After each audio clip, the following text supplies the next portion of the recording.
Ya, selamat malam untuk Anda yang baru saja bergabung. Kita di program Dialektika bersama Universitas Surakarta, STI Asmi dan juga Akparta, Kampus Bumi Bengawan.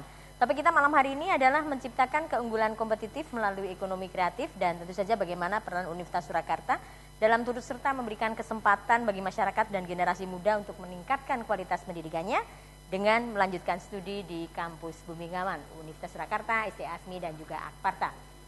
Kami punya nama Universitas Surakarta, Pak, tapi lokasinya di Karanganyar.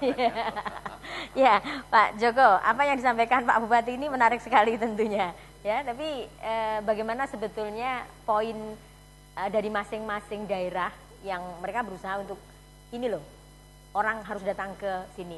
Kemudian ada daerah lain yang juga mungkin saya nggak tempat kok yang jadi fokus. Saya yang jadi fokus ini produk saya, misalnya batik.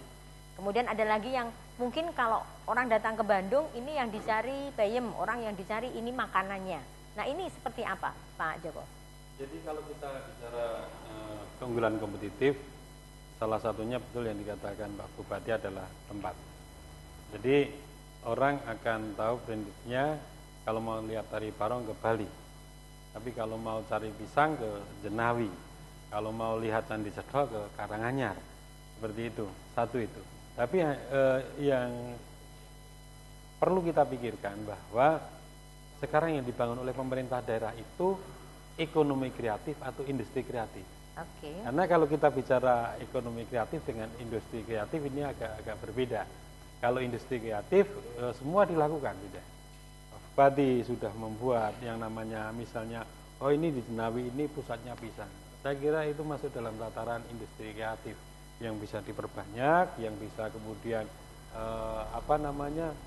ya dikembangkan sedemikian rupa. Tetapi kalau di dalam ekonomi kreatif komponennya kan banyak, bukan hanya produksinya saja, tetapi bagaimana pemasarannya, sistem pemasarannya, perlindungan terhadap pelaku ekonomi kreatif. Ini yang perlu kita pikirkan karena kalau artinya tidak hanya memproduksi gitu ya. Iya. Kalau terlalu memproduksi tapi nggak ngerti mau dijual kemana, makanya repot. Ini saya bilang boleh, tadi, Pak, gimana itu, Pak? industri kreatif, iya. Tapi ini kan pasarnya banyak yang baru pada konsep industri kreatif. Ini masyarakat belum dibekali ekonomi kreatif. Sudah ada yang berminat untuk bergabung? Kita terima dulu. Halo, selamat malam. Halo, selamat malam. Halo. Halo. Halo, selamat malam. Dengan siapa di mana, Bapak? Dengan Bapak Ilyas Di Pokok. Oke, silakan langsung Bapak. Bagaimana kesiapan masyarakat dalam menghadapi ekonomi kreatif untuk menciptakan brand pada setiap kecamatan Karanganyar. Oke, di wilayah Karanganyar. Bagaimana kesiapan masyarakat untuk ikut serta menciptakan ini ya Pak ya? Oke. Ya. Cukup, terima kasih Bapak. Ya, nanti itu yang akan menjawab Pak Bupati, tapi Pak Joko, artinya memang sebetulnya ini pergerakannya bisa terus-menerus dilakukan, pasarnya harus ada, atau kita sendiri yang harus menciptakan pasarnya? Begini, kalau kita bicara ekonomi kreatif, memang ada industri kreatif, kemudian semua pelaku ekonomi kreatif nanti harus jalan. Kita menciptakan pasar, jangan menunggu pasar. Kalau kita menunggu pasar, ini kita akan tergilas. Tenang Pak Joko, Pak Bupati sudah menyiapkan pasarnya. Gimana itu Pak Bupati? Artinya kalau kajian akademik memang seperti itu dan saya kira cerdas Unsal ya. Tapi praktek di lapangan seperti apa Pak? Artinya kalau kita hanya menggiatkan orang untuk bergerak, apa tidak ada kekhawatiran nanti ini siapa yang mau terima pasarnya? Gimana itu Pak? Oleh karenanya pemerintah pun punya kewajiban untuk memasarkan produk dari warga masyarakat. Penting pasar itu termasuk salah satu yang harus diprioritaskan. Kita menggerakkan potensi apapun, kalau masyarakat tidak diberi bimbingan pasarnya kemana itu susah. Contoh kecil, baru saja kami pameran di Batam. Yang kita pamerkan salah satu keunggulan Karanganyar itu beras hitam. Beras hitam. Beras hitam. Ya. Di beras hitam itu termasuk salah satu. Bukan beras merah ya Pak? Beras Karena hitam. saya hanya mengenal Hitam. Hitam. Beras hitam. Besok kapan-kapan dibawa Pak? Iya, Ya. beras hitam itu ditanam dengan sistem organik juga. Oke. Beras itu juga banyak mengandung manfaat untuk mencegah berbagai jenis penyakit. Oke, sebelum Kita pasarkan di Batam. sebelum nanti dilanjutkan, sudah ada yang telepon, kita sapa dulu. Halo, selamat malam. Halo, selamat malam. Selamat malam, Ya, dengan siapa di mana Bapak?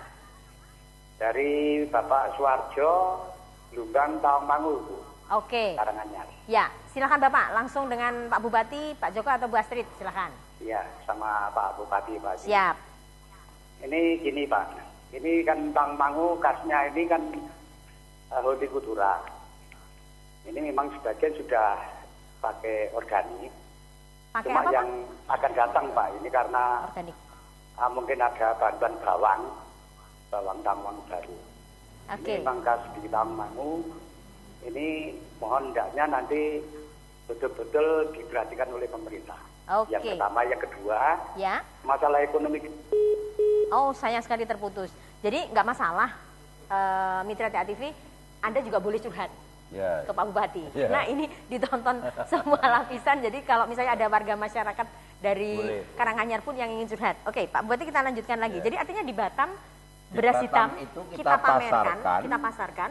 Termasuk menjual produk masyarakat. Tidak hanya beras hitam, beberapa produk Karanganyar, dan kemarin termasuk anjungan paling favorit di Batam. Karena bupatinya atau karena Karena produk produknya ya? Jadi karena produknya ya, bukan karena Bukan lah. bukan karena karena produknya dan masyarakat Karanganyar juga banyak yang bekerja di Batam Ya. ikut mempromosikan itu produk. tadi arah saya pertanyaannya adalah apakah karena Bapak juga ingin menarik warga masyarakat yang kerja di Batam ini juga harus selalu connect dengan Karanganyar. Artinya produk Karanganyar itu harus dipasarkan di berbagai wilayah termasuk di Batam, karena beras hitam itu memang banyak dikonsumsi orang-orang yang kehidupannya menengah ke atas. Oke, dan salah satunya pasar yang potensial Ya, adalah di Batam. Batam. Tadi ada pertanyaan Pak, bagaimana menyiapkan warga masyarakat untuk bisa ikut serta mendukung itu tadi ekonomi kreatif, kemudian yang berikutnya tadi mengenai apa namanya beras organik, kemudian juga bawang Ya. dan sebagainya. Nah, itu seperti apa Pak? Jadi semua keunggulan masyarakat itu jauh lebih kreatif sebetulnya. Ya. Yang justru harus segera peka itu pemerintah untuk memasarkan produk pemerintah. Oke. Nah, oleh karena itu tempat tadi menjadi sangat penting menurut saya Ya. untuk bisa menghadirkan banyak orang. Ya. Itu juga bagian dari promosi produk kreativitas Oke. dari masyarakat itu. Jadi kalau perlu dari Batam nanti sekali waktu didatangkan ke Karanganyar Ya, ya Pak ya. dan besok tidak lama lagi juga akan ada bursa semua jenis beras yang akan kita datangkan pengusaha-pengusaha untuk membeli beras kita. Dan produknya pasti dari Karanganyar. Produknya memang produk Oke, Karanganyar. saya ke Mbak Astrid dulu sebelum nanti cerita banyak karena tadi saya dapat bocoran nanti 2 Mei akan ada peresmian wisata Dirgantara seperti apa itu. Nah Mbak Astrid, ini tempat sepertinya menjadi fokus utama. Iya. Sebetulnya antara tempat dan apa ya kalau kita bicara mengenai pariwisata ini sebetulnya kan nggak hanya tempat aja, Iya, iya. gitu. Tapi banyak. Tapi kita terima dulu yang di telepon. Halo, selamat malam. Ya, selamat malam. Dengan siapa di mana? Dari Rani Karanganyar. Ya, silahkan Mbak Rani di Karanganyar. Apa nih yang mau Ya, diusulkan? mengenai tema malam ini untuk menghadapi ekonomi kreatif yang semakin kompetitif untuk saat ini itu langkah-langkah apa saja yang dilakukan oleh Kabupaten Karanganyar dalam apa namanya untuk lebih memajukan Kabupaten Karanganyar seperti itu. Ya, Oke, kemudian? terima kasih. Oh, oke. Walaupun mungkin saya belum bisa menangkap, tapi kita teruskan ke Mbak Astrid dulu. Artinya tempat ini kalau menurut Pak Bupati menjadi sesuatu yang Iya, sentral. iya. Tapi kita sebetulnya kan butuh banyak hal ketika kita terjun di pariwisata. Iya. Salah satunya tadi Pak Bupati ngendiko kalau infrastruktur juga harus luar Iya, biasa. iya. Nah, ada hal lain tidak yang mungkin dari penjenengan sebagai praktisi pariwisata Iya. ini seperti apa?